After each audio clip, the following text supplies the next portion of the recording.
Here we have a 2001 Toyota Camry XLE with a V6 in it. The customer's complaining that they think the rear end's coming apart. It's rattling, making all kinds of noise. I looked under there and the sway bar links were broke. So I'm going to show you where they're located and how to replace them.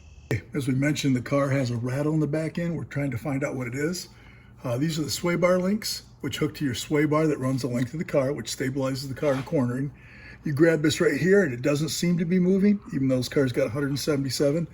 The bushing up here, sometimes if these bushings deteriorate, then a lot of times it'll rattle against the frame. So it's that, but grabbing that like that, nothing's moving. And of course you just follow the sway bar to the other side here.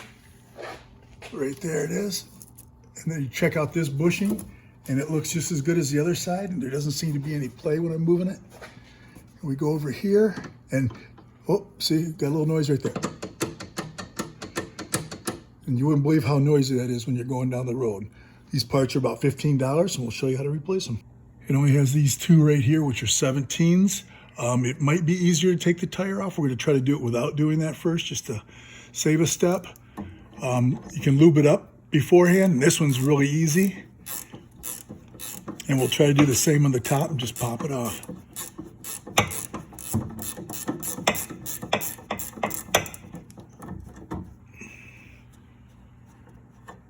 There's the one. Like I said, if you can't get this or you don't have the proper tool, you might want to take your tire off. Oh yeah. And I did spray it with a lubricant before I started this yesterday, so coming apart nice and easy today. If you're having a hard time with it, you could use heat on that. Just be careful around anything that's rubber, of course. You don't want to catch your car on fire.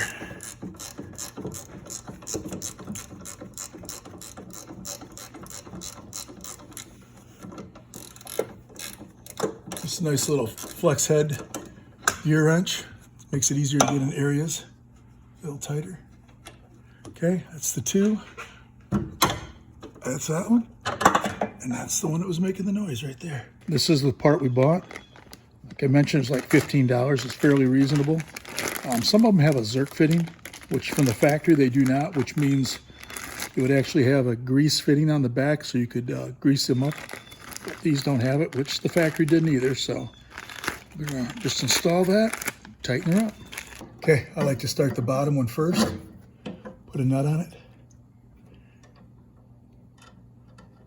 You want to put it the same way it was, and then you can move the bar up and down a little to get that top part started.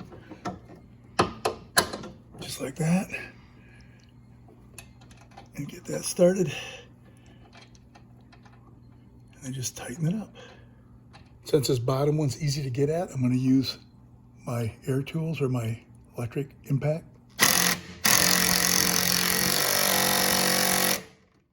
And the top one, I have less room, so I got to go back to my gear wrench, the flex head, and get it on there, and start tightening it up that way.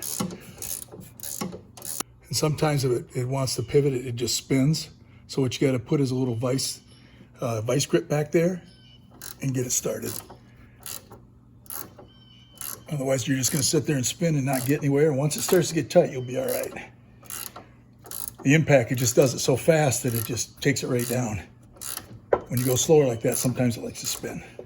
So once I get these on, I get them pretty tight. I go back and I'm gonna really tighten them up as tight as I can go.